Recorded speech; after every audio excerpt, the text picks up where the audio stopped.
asalaamaaleykum wa rahmatullah wa barakaatu mbokk yi maa ngi leen nuyu di leen ziaraat beneen yoon di leen wax ne gën nañoo déggante gën nañoo itam jokkoo waaw loolu yëpp li ko waral mooy dañoo xawoon a bougé tuuti rek nekkoon si ay yeneen yitte waaw alhamdulilah fu mu nekk nii dellu si waat neen di wax ne daal namoon naa leen trop trop trop xamoon naa ne namoon ngeen ma waaye man tam namoon naa leen trop ndax ay soppe yoo xam ne bët bu set ñu ngi jokkoo di séddoo xam-xam ñu dem ba nekk famille kon su ma toogee ay jour dégguma leen rek dama leen di namm waaye du sama coobare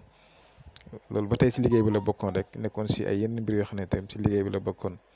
waaye ñu ngi sant bu baax a baax alhamdulilah ñëwaat nañ seen kanam fii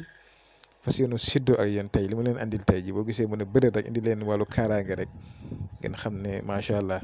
muy kaaraange boo xam ne yombut a dégg muy kaaraange boo xam ne ñu bëri sax dañ koy nëbbu. waaye maa ngi leen di gëjal ne incha allah ku góorgóorlu ba def ko moo xam si wàllu seytaane moo xam si wàllu cat rab moo xam si wàllu añaane la di la yàqal wala ñu lay def dara wala lu mu mënti doon rek incha allah lii ko jëfandikoo fexe ba def ko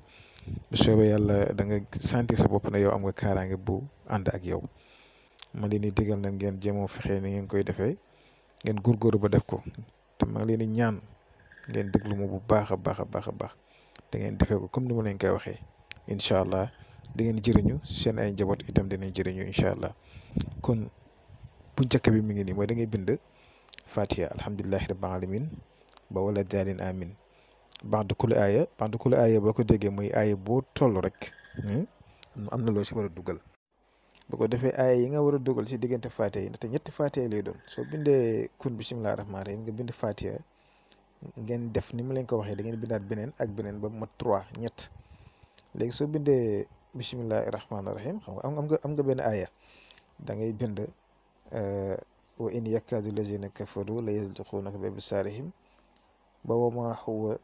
illa zikru lil alamina xam nga loolu benn la ndaxte affaire bi ñett la ñett yi ñoo teglantoo rek si bandu kulu aaya maanaam aaya boo jot da ngay bind wa in yakkaadu bii comme ni mu leen ko waxee soo paree nga teg si ayatul kursiyu muy allahu la ilaha illa huwa mi ngi nii xayul xayyum la taaxuzuhu sinatu wala nawmun dégg nga ba wasi'a kursiyuhu samawati wal ard wala yuhdu ibzuhuma wa huwa aliyyun azim soo paree si loolu nga teg si li ñuy wax laqad jaakum mi ngi si alquran bu bindee woon yakkaadu teg si ayatul kursiyu da nga siy teg tam laqad jaakum rasulun min anfusikum azizun alayhi ma anittum harisun alaykum bil mu'minina raufur rahim fa in tawlaw fa qul hasbi allahu la ilaha illa huwa alayhi tawakkaltu wa huwa rabbul arshil azim loolu da nga koy bind moom tam su ko defee soo bindee faate ba mu jeex rabalentoo ak yi ay boo jot nga dugal si ñett yooyu bu mat ñett ba mat ñetti faatiya nga tëj soo paree da ngay ut dëgg sump la dëgg sump ba si utee ay 111 dëgg sump nga boole ko saafara bi da ko sango juróom-ñaari fan dégg nga sanga ko juróom-ñaari fan même lii sax am na benn mbir buñ koy bindee mi ànd ak ibtal lañ koy wax ibtal boobu moom beneen yoon la mais dafa xaw a gudd du neex a joxe fii waaye boobu it kaaraange bu am solo la lool su ko defee soo demee ba am yii nii ba nga xam ne yii yëpp am nga ko pare nga léegi lu ci des mooy da ngay ut itam lu ñuy tuddee mbaam da ngay dem ci àll bi gis ngeen mbaam sa fi waxuma nga dem ut mbaam nag jëmmi mbaam ñoo teg ko déedéet am ñoo xam ne moom leeral bi day métti si ñoom trop waxuma nga dem ba si àll bi ut mbaam mii nii déedéet da ngay ut neefere mbaam mooy déchet mbaam neefere yi dina ñëw lépp laay teg pour mu gën a leer rek neefere mbaam ngay ut mooy mbaam mii neefereem ngay ut soo utee neefere mbaam yi fekk ne yéen ñu bëri ngeen ngay ut si yu bëri bu dee yow benn nit yaa koy def nga ut si lu yem rek mais nag nekkul nag mbir moo xam ne mbir mu doy waar la mbir mu yéeme mais nag bu fekkee nag fee nekk na man dama set du ma def lii du ma def laa ëllëg bu la dara arrivé lépp li wax ne def ko da nga ko def kon nag jéem leen ko def moo gën boo gisee mooy góorgóorlu di leen indi lii yëpp pour ngeen jëriñ seen njaboot jëriñ seen bopp lii ni kaaraange goo xam ne la wàllu seytaane wala jinne rab ñu lay liggéey wala yëfi niti guddi yi lu mu mënti doon dal si musul da lay dimbale te balaa nga naan danga fay ne léegi yii ngay jël benn wala nga jël suy xaw a bari niñ ko utiliser na yomb na ndaxte moom da ngay jël neefere bi si boppam waxuma la mbaam mi de neefere mbaam yi mi ngi nii moom ngay ut soit bu dee ñu bëri ngeen nga ut si yu bëri bu dee kenn ngeen nga ut si loolu la doy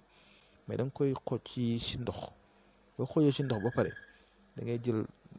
ndox moom noonu nga xent ko maanaam nga filtré ko ba nga xam ne ndox mi kese moom nga fay kii nga jël nga naan boo koy naan da ngay gëmm ndaxte da ngay aar sa bopp da ngay jël da nga gëmm rek guux mu dem léegi li si des nag da nga koy sangoo li si des da nga koy sangoo yooyu si boppam sax da nga sentir ne man mii am na lu ma àndal te lii du yëfu caaxaan naa si ñëw si beneen yoon li ma si xam si ay secret moom kenn xamul mu toll waaye naa yemagum fii joxagum leen lii ngeen def ko di wax ne incha allahu rabbi dinañ ñëwaat joxaat leen fi ay yeneen mbir yoo xam ne yu am solo la waaw bu soobee yàlla kon nag mbir maa ngi noonu man ak yéen la rek bi ilaa yawmi diin incha allah yal na yàlla guddal seen fan wéral seen cër guddal suñ fan wéral suñ cër aar ñu sàmm ñu si zaar ak si baatin ku si nekk rek looy sàkku di ko ut ak yal na ko yàlla jottali yal na yàlla defar kër yi defar diggante yi defal ñi nga xam ne amuñ yeneen am ñi nga xamante ne itam ñu ngi si ay difficulté yal na si yàlla génne bi jaay Muhammad sallallahu alayhi wa sallam kon naa yem fi dina jox dig daje ba suba ak jàmm incha allah asalaamaaleykum wa rahmatullah